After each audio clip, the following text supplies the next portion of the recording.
আজ আমরা কুসুম রানী বিবাহ হইব, বিবাহ হইব, বিবাহ হইব।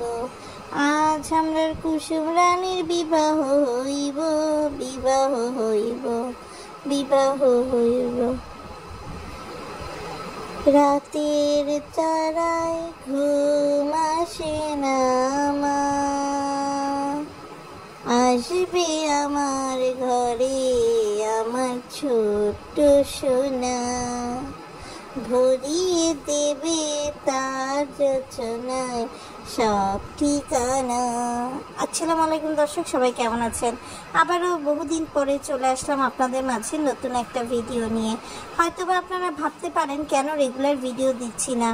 আসলে কিছুদিন ব্যস্ত থাকার জন্য আর দেশে যে কার্যক্রম চলছে সেগুলো দেখতে দেখতে কিছুটা ব্যস্ত হয়ে পড়েছিলাম। আশা করছি এখন থেকে আবার নিয়মিত হব। আজকের এই ভিডিওটার টাইটেল দেখেই বুঝতে যাচ্ছেন আজকের ভিডিওটা জুড়ে থাকছে শারমিন আর শারমিনের রাজ। তো কথা না বাড়িয়ে চলুন মূল ভিডিওতে চলে যায়। আর হ্যাঁ, বাপ্পি তিশার মালয়েশিয়া ভ্রমণের অব্যক্ত কাহিনী জানতে কিন্তু আমাদের চ্যানেলে নজর রাখতে হবে। খুব শীঘ্রই তাদের নিয়ে নতুন আরেকটা ভিডিও নিয়ে ব্যাক করব। যারা এখনও আমার চ্যানেলটা সাবস্ক্রাইব করেননি, সাবস্ক্রাইব করে দিয়ে পাশে থাকবেন। দর্শক, আর বেশি দেরি না করে চলুন মূল ভিডিও শুরু করা যাক। দর্শক, আপনারা জানেন গত শুক্রবার থেকে এই শুক্রবার এই 7 দিনই শারমিনের নাটক চলছে। কি নাটক চলছে? শারমিনের পরিবার পরিজন নিয়ে শারমিনের পুরো ফ্যামিলি রাজকে দেখতে যাচ্ছে, আবার রাজের পুরো পরিবার শারমিনের বাড়ি আসছে। এক শুক্রবার থেকে আরেক শুক্রবার চলেই গেল। শারমিন হঠাৎ করে বিদেশ থেকে আসলো, সব কিছু কিন্তু চুপচাপ ছিল। হঠাৎ করে কেন বলেন তো সবাই নাড়াচাড়া দিয়ে বসলো? হ্যাঁ, ঠিকই শুনেছেন, মালয়েশিয়া সিঙ্গাপুর মানুষের বিছানা গরম করতে করতে পেরেক ঠেকতে ঠেকতে আমাদের শারমিন দেশে এসে হয়ে গেছে প্রেগনেন্ট। এখন বাচ্চার বাপের তো নয় ঠিক, কেননা শারমিন তো আর একটা ক্লায়েন্টকে সার্ভ করেনি।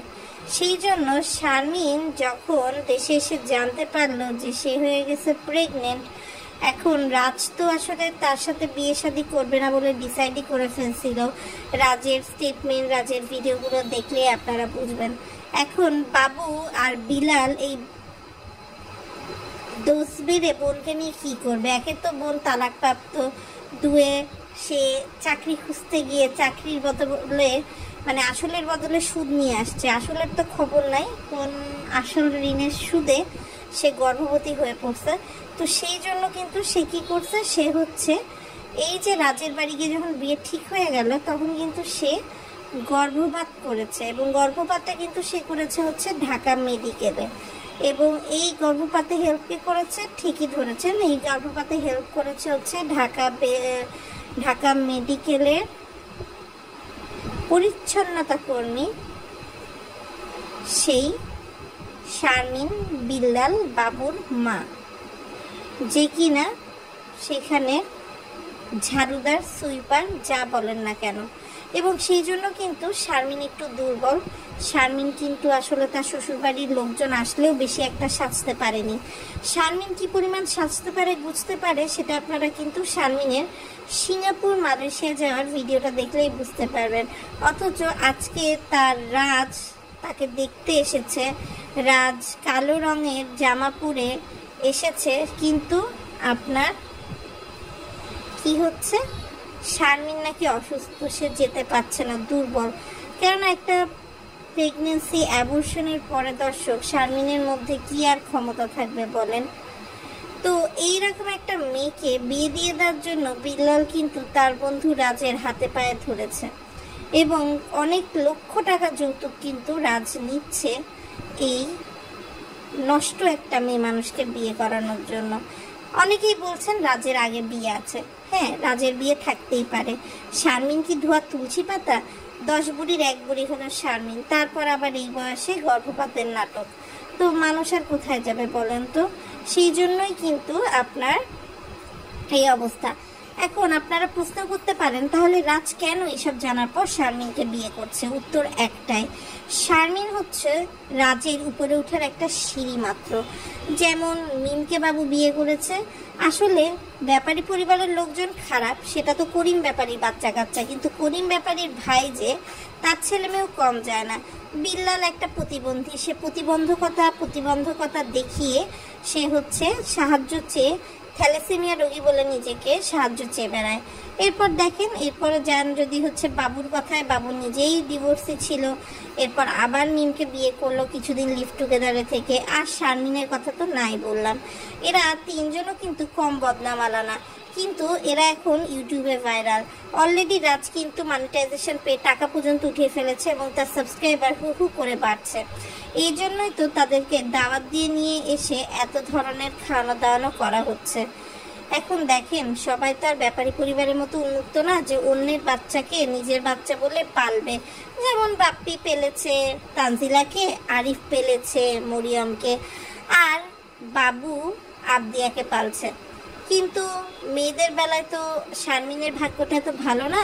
এই জন্য শারমিনকে কিন্তু এক প্রকার বাধ্য করে শর্ত রেখে, প্রথমে তারা ভেবেছিল যে না, শারমিনের এই অবস্থায় বিয়ে দিয়ে দিবে, যেমন তানজিলাকে বিয়ে দিয়ে দিয়েছিল সাকিবের সাথে, এবং পরে তারা গর্ভপাত করে নিয়েছিল। কিন্তু এক্ষেত্রে শারমিনকে কিন্তু বিয়ের আগেই গর্ভপাত করিয়ে নিতে হচ্ছে। এটাই হচ্ছে সেই মূল সত্য দর্শক, যেটা আপনারা আসলে কারোর মাধ্যমে জানতে পারেননি, আমরাই আপনাদেরকে প্রথম জানিয়ে দিলাম। এখন হয়তো বা আমাদের এই ভিডিও দেখে আরও অনেকে অনেক কিছু বলতে পারে, কিন্তু আপনাদের কাছে সত্যটা পৌঁছে দেওয়ার দরকার ছিল। আর চিন্তা করেন, একটা কাজের মহিলা, মানে আপনার কি বলবো আমি, মানে ঢাকা মেডিকেলের সুইপার, সে উপরে বসে আছে জামাইকে পাশে নিয়ে, আর তার পায়ের কাছে ছেলের মা একটা বাচ্চাকে দুধ খাওয়াচ্ছে, এরকম স্টাইল নিয়ে সে হচ্ছে ভাত খাচ্ছে।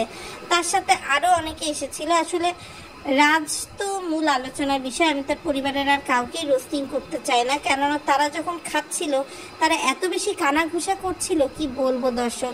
আসলে অনেকের কাছে টাকাটাই বড় হয়, জিল্লাত বা অপমান বড় হয় না। জিল্লাতের লাড্ডু যারা খেতে পারে দর্শক, তাদের কাছে আর কি বলা বলেন। এই জন্যই তো এরকম একটা মেয়ে মানুষকে বিয়ে দিতে জাস্ট টাকার জন্য দর্শক, বলা চলে যে রাজকে বিক্রি করে দিয়েছে রাজের পরিবার টাকা পয়সা পাওয়ার জন্য। আর আরেকটা জিনিস খেয়াল করবেন, এখানে কিন্তু বাবুদের পরিবারে কেউই খেতে বসেনি। মিম শুধু ভিডিও করার খাতিরে ভিডিওটা ধরে এনেছে, কিন্তু আর কিন্তু কেউ খেতে বসেনি। মানে এইসব মানুষদের সাথে মেশাও যায় না। আর এদিকে শারমিনের ন্যূনতম লজ্জা পর্যন্ত নাই, সে এরকম বলে আবার নিজেই তার শ্বশুরবাড়ির লোকজনের জন্য মিষ্টি সাজাচ্ছে, লাচ্চা সেমাই সাজাচ্ছে। আসলে এইসব মানুষদেরও আসলে উচিত মানে গণমঞ্চে দর্শক হচ্ছে একদম ফাঁসির কাছে ঝুলিয়ে দেয়া।